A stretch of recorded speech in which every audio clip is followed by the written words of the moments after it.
May aquarium ka ba sa bahay?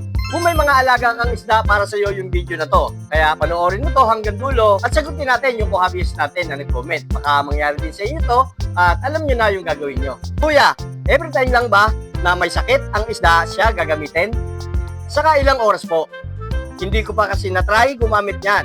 May white spot po yung tinfoil ko. Hi guys, ako si Jerry ng Jerry's Aquatics. Gumagawa ako ng mga video patungkol sa mga aquarium needs, aquarium hobbies, and peacekeeping. So kung gusto mo ng ganitong mga video, feel free to visit sa channel ko at pakicheck mo na lang yung mga nagawa ko ng video.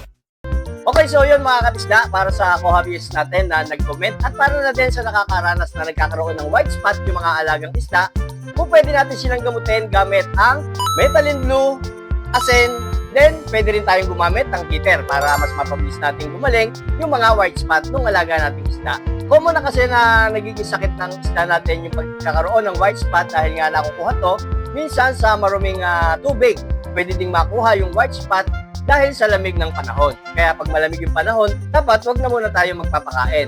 Or kaya naman talagang bawasan lang natin yung pagpapakain natin kapag sobrang lamig ng panahon. Then yun nga mga kabisda, chinik ko yung isda nung hobbyist natin na tinfoil. So napansin ko nga nagkaroon siya ng white spot. Yung puting-puting tuldok sa mga fins din sa mga katawan ng isda natin.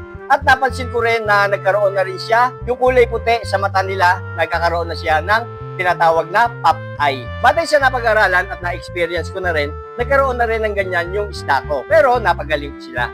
Pero yun nga, sa white spot muna tayo, kailangan lang halimbawa sa 5 gallon or sa 10 gallon, maglalagay tayo ng bagong tubig.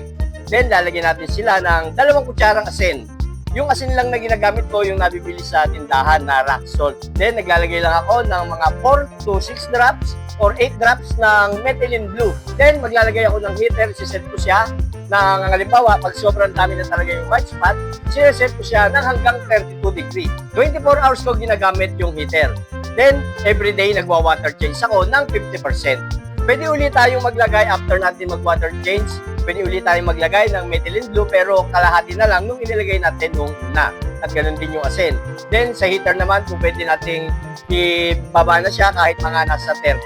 Pero guys, tandaan nyo, para hindi masira yung heater, kapag nag-water change tayo, kailangan hugutin muna natin yung saksak, then tanggalin muna natin sa aquarium. Then, tsaka pa lang tayo mag-water change.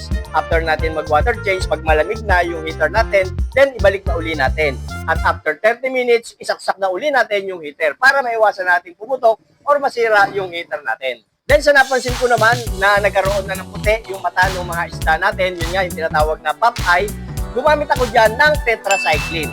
Yung tetracycline, mabibili lang sa mga butika. Pagbibila naman tayo ng butika, basta sabihin nyo lang na sa isda natin gagamitin. Antibiotic kasi siya, bawal bumili ng walang reseta. Ang gagawin naman natin sa tetracycline, haluin natin siya sa tubig. Capsule kasi siya, sa tubig haluin muna natin. Sa 10 gallon, isang capsule lang yung gagamitin natin.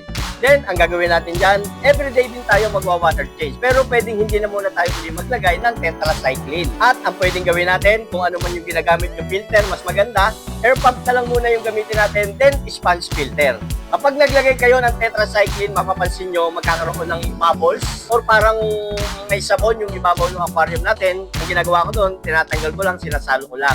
Then yun nga, kinabukasan, magwa-water change ako ng 50%. Then, kinabukasan uli, water change pa rin 50% hanggang 3 to 4 days. Mapapansin nyo, sa 3 to 4 days na yan, magkakaroon na ng pagbabago at medyo mawawala na yung pagkaputi. Then, yung pagkaputi ng mata niya, unti-unti yun, mababakbak na parang kaliskes na kusa na lang matatanggal. Aabot yung pagkagamot natin ng mga 3 to 4 days nga, minsan 1 week or kaya naman minsan 2 weeks. Depende sa kondisyon ng isda natin at kung gano'n na siya kalala.